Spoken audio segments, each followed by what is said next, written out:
Éric Lacascade, il y a très longtemps que j'avais envie de faire cette interview avec vous. Quand on parle en France de Tchekhov, on ne peut pas ne pas évoquer le nom d'Éric Lacascade. Donc je veux revenir en arrière, début des années 2000, quand vous êtes arrivé au Festival d'Avignon avec vos spectacles sur Tchekhov. Et ça, c'est un événement dans l'histoire du théâtre français. Donc parlez-moi un peu de votre relation assez particulière avec l'œuvre de Tchekhov, on peut dire comme ça.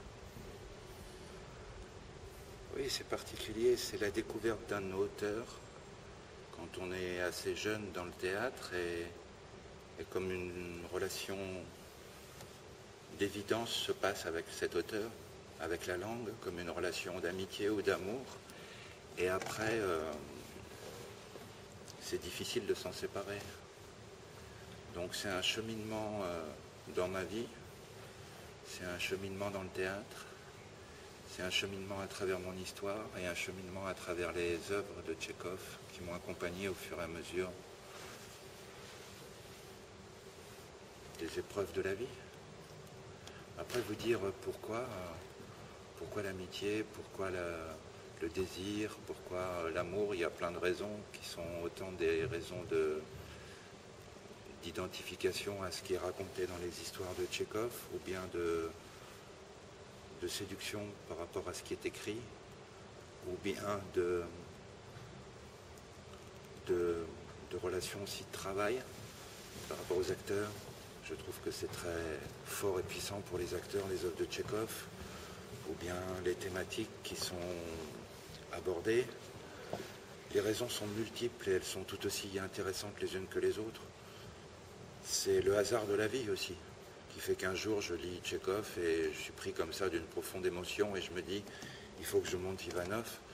Et après avoir monté Ivanov au milieu des années 90, l'envie d'en monter d'autres. En même temps, les œuvres, les grandes pièces de Tchekhov ne sont pas nombreuses, il y en a 5-6 qui sont...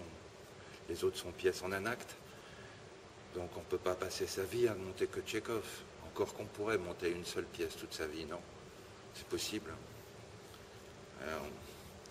Les pièces sont tellement comme ça, passer un an sur une pièce et puis faire autre chose, et après encore autre chose, et toujours autre chose, c'est pas nécessairement un travail sérieux, non?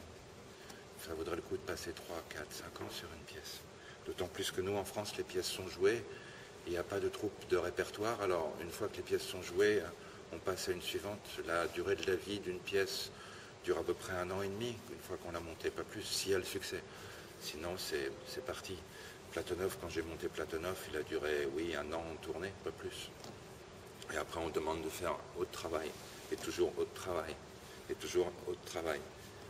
Je pense que votre Platonov, vu au Festival d'Avignon ou au Théâtre de Caen, il a marqué toute une génération. C'était vraiment une révélation. C'est un des plus beaux spectacles que j'ai jamais vu sur la scène du Palais de Pape. C'était une vraie œuvre d'art, mais dans lequel vous avez rompu avec une certaine tradition de mise en scène de Tchekhov. Parce que d'après ce que je connais, vous avez eu une expérience très différente du metteur en scène habituel de Tchekhov, si je peux dire. Vous étiez le disciple de Grotowski, donc vous êtes venu du théâtre physique. Vous avez cette expérience de cirque, de tous les arts qui sont un peu très, très différents du théâtre psychologique. Et vous avez de danse aussi, de danse de Pina Bausch. Et donc, on dit souvent que vos spectacles sont presque chorégraphiés, ce qui est vrai. Et donc, avec toute cette expérience très différente des clichés sur le théâtre de Tchekhov, vous êtes venu vers Tchekhov. Et donc, c'était une révélation. Alors, est-ce que vous pouvez parler un peu plus justement de ce procédé que vous utilisez? Parce que souvent, il n'y a pas d'ambiance avec les pauses. Tout est rythmé, tout est presque danse souvent. En même temps, cette ambiance, elle existe aussi, mais par un autre procédé que le théâtre psychologique. Est-ce que on peut développer ce thème, nous raconter comment vous travaillez avec vos acteurs sur les textes de Tchekhov? Je travaille avec les acteurs sur un théâtre de situation, un théâtre physique, un théâtre de l'ici et maintenant, d'un théâtre matérialiste. Matérialiste au centre non spirituel. C'est-à-dire, je ne suis pas à la poursuite d'une idée, je ne veux pas délivrer un message, il n'y a rien derrière la scène, il y a juste la situation présente. Et je travaille sur la situation présente. Je pense philosophiquement que l'homme est fait des situations qu'il traverse, qu'il n'est pas déterminé totalement, s'il est déterminé de sa situation sociopolitique à son origine, c'est au fur et à mesure de la vie, par rapport aux situations qu'il vit, qu'il se développe, qu'il existe en fait, à travers les situations. Donc pas de personnage chez moi, pas de travail sur le personnage chez moi, travail de l'être en situation, ensemble de molécules, de cellules, de neurones qui font qu'en situation, une chose apparaît humaine. Et après, une autre situation change et une autre chose apparaît humaine. Pas d'idée, chaos, beaucoup, et construction de l'humain dans les situations. Donc, anti-théâtre naturaliste, anti-théâtre de personnage, je dirais. C'est une conversation entre l'acteur lui-même, Eric par exemple, qui peut jouer Verchinine par exemple. Et c'est une conversation entre Eric et Verchinine. Mais c'est pas jamais Verchinine. Et c'est jamais Eric, c'est conversation. Théâtre aussi d'action physique. L'étude avec Grotowski sur la notion d'action physique, qui est que chaque action se développe avec un but, un objectif, qui est différent du mouvement, qui est différent du geste. Essayer d'étudier avec précision, disséquer comment il y a un départ, une fin, un climax dans les différentes situations. C'est une étude dramaturgique physique, qui n'est pas étude dramaturgique autour du plateau, mais qui est dès le premier jour un travail avec les acteurs sur le plateau. Essayer de comprendre physiquement avec les corps qu'est-ce qui se passe dans la première scène, première situation. Avec moi qui ai beaucoup travaillé avant, tout seul, 3-4 mois tout seul, pour comprendre chaque scène et faire plusieurs propositions aux acteurs.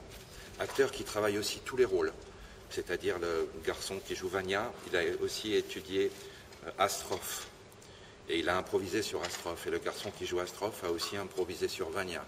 Donc je demande à les acteurs de savoir tous les rôles pour travailler chacun dans des endroits différents. C'est une étude complexe dans laquelle le public aussi participe, parce que nous préparons des choses en fonction de comment le public va regarder, à quel endroit il va être disposé. J'accueille des spectateurs assez vite pour faire les tests avec eux par rapport à l'écoute et à leur place. Le metteur en scène n'est pas le centre du projet. Ni l'acteur, ni le poète, ni le public. C'est un univers de multiplicité avec une excentration perpétuelle et une étude quasi médicale ou scientifique de l'œuvre. Alors, est-ce que c'est nouveau? Est-ce que c'est la suite du travail de Grotowski? Est-ce que très différent de ce que fait Stanislavski, mais on n'est plus du tout à l'époque socio-politique, historique de Stanislavski? Est-ce que c'est la continuité? Je ne peux pas dire ça, c'est à vous d'analyser la chose. Moi, je le fais avec ce que je connais du théâtre, avec mon savoir-faire, et toujours traversé par mon expérience de ma vie à moi. Si je monte aujourd'hui Vania, ou quand j'ai monté Ivanov, c'est parce que je trouvais que Ivanov me parlait très fort, était comme un frère avec moi, était comme quelque chose d'important pour moi dans ma vie, ou Platonov était quelque chose d'important pour moi dans ma vie, comme le Palais des Papes a aussi été Moi j'ai beaucoup joué à l'extérieur des théâtres, donc je n'ai pas de problème pour jouer dans une cour de Palais de Papes. J'aime travailler, au début de mon travail de metteur en scène, j'ai travaillé dans la rue, le cirque, le parking souterrain, des happenings, performances aussi, du côté du théâtre d'agitation politique. Donc j'ai fait beaucoup d'expériences très très différentes. Et à un moment, j'ai rencontré Tchekhov. Avec toutes ces expériences, se sont comme catalysées dans Tchekhov. Mais j'ai aussi monté des Sophocles, j'ai aussi monté Marivaux, avec beaucoup de plaisir et de bonheur, que j'avais d'ailleurs joué à Moscou au théâtre Volkonkov, la double inconstance, il y a une vingtaine d'années. Spectacles qui ont beaucoup tourné en Europe. Mais c'est vrai que Tchekhov est, oui, comme un ami pour moi. Une longue conversation depuis 25 ans, un ami qui vous fait du bien, qui vous soigne, et qui est bon pour l'âme et le cœur. Vous avez dit que vous vous sentez très proche de Platonov et de Ivanov. Oui. Et alors, c'est le même acteur qui a joué Ivanov qui joue Oncle Vania. Oui. Est-ce que c'était important pour vous? 25 ans plus tard, oui, c'est important. Bien sûr. C'est comme la continuité, je l'avais dit, c'est vous aussi qui vous vous sentez à présent plus proche de Vania. Peut-être, ou en tout cas, d'une certaine idée que la vie, certaines choses importantes de la vie sont un peu derrière. Et comment on continue? Est-ce qu'on peut continuer? Est-ce que c'est une nouvelle vie? Parce qu'on rencontre un nouvel amour ou une nouvelle situation professionnelle? Ou est-ce que c'est la même vie qui continue? Quelquefois on dit oh, j'ai changé de vie. Est-ce qu'on change de vie? Est-ce qu'on continue la même? Est-ce que c'est possible? Quels ont été nos rêves? Comment on y répond aujourd'hui? Oui, il y a tout ça dans Vania, mais il y a tout ça tout le temps dans Tchekhov. Et la chose importante de Tchekhov, encore je veux dire pour moi, c'est qu'il y a un combat perpétuel entre la forme et le fond, qui est le combat du théâtre pour moi, qui est comment la forme fonctionne, comment le fond parle. Si on travaille que le fond avec Tchekhov, c'est pas intéressant. Travailler la forme, c'est très possible parce qu'il y a combat entre la forme sociale, du groupe, de la famille et l'individu chez Tchekhov, tout le temps, entre l'intérieur très chargé et un extérieur très froid, plein de contraintes, presque glaciales ou bien mélancoliques. Et donc comment les deux choses se bagarrent tout le temps, c'est une des choses fondamentales de la règle du théâtre, comment la forme et le fond se bagarrent et avancent ensemble. Donc Tchekhov pour moi est un bon allié là-dessus, pour l'étude. Et on le voit bien sur le matériau d'Oncle Vania. Je dis matériau parce que vous avez rassemblé dans ce spectacle deux textes différents, quoique liés mais différents, L'Homme de bois oui. et L'Oncle Vania. Est-ce que vous pouvez parler un peu de ce choix? D'abord, c'est quelque chose comme une expérience. Je me suis renseigné, personne n'a fait ça, non? De mélanger les deux versions. Je pense pas, parce que surtout en Russie, par exemple, L'Homme de bois a la réputation d'une pièce que Tchekhov détestait et qu'il disait que si je la vois publiée, pour moi, c'est un choc. Oui. Donc ça a resté un peu tabou, comme ça. On a gardé cette attitude, un petit peu comme une pièce secondaire. Moi, j'aurais pas pu la monter en entier, mais je trouvais le premier acte formidable. Et je trouvais certains personnages de L'Homme des bois formidables. Et je trouvais Vania beaucoup monté. 100, 200 en France les 10 dernières années, c'est énorme. Et je me dis à quoi ça sert de faire un Vania en plus? Ou alors j'appelle le spectacle un Vania en plus. Je dis non, peut-être c'est possible de réfléchir à la combinaison des deux.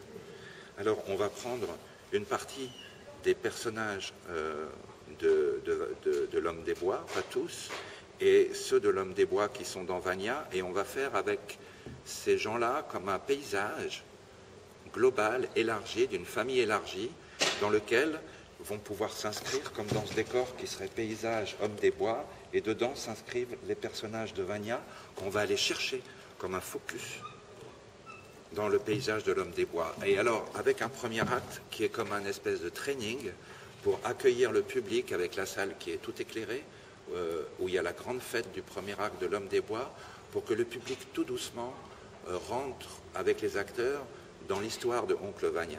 Et pas brutalement, comme ça commence brutalement avec Oncle Vania, la nourrice, et Astrophe et Vania qui parlent, mais déjà dans la maison, déjà dans la dureté, dans la douleur, dans la souffrance, dans la tristesse, cette maison qui est obscure et qui est en dérèglement à cause du présence professeur et Elena, mais d'abord de commencer par quelque chose de beaucoup plus large, de beaucoup plus joyeux, pour que tout doucement le spectateur soit guidé vers la maison de Vania. Donc, et de voir après Alors c'est pas quelque chose où il va pas y avoir la suite de l'histoire de l'homme des bois. En fait, je m'en sers comme un prologue, non? Un prologue comme Tchekhov s'est servi du prologue de l'homme des bois comme prologue pour écrire Vania. Moi, je fais pareil. Je me sers de l'homme des bois comme matière, comme prologue pour aller vers Vania.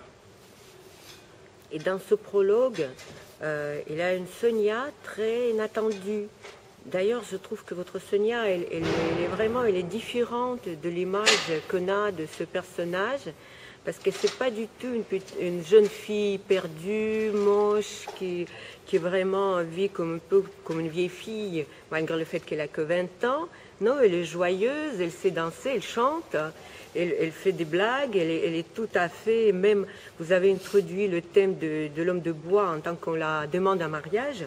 En fait, c'est pas une vieille jeune fille, pas du tout. Elle est amoureuse d'Astro. Elle est tout simplement amoureuse Donc c'était ça. Oui, absolument. Je voulais qu'il y ait le personnage de Yeltukin qui soit effectivement amoureux d'elle et que ce soit plus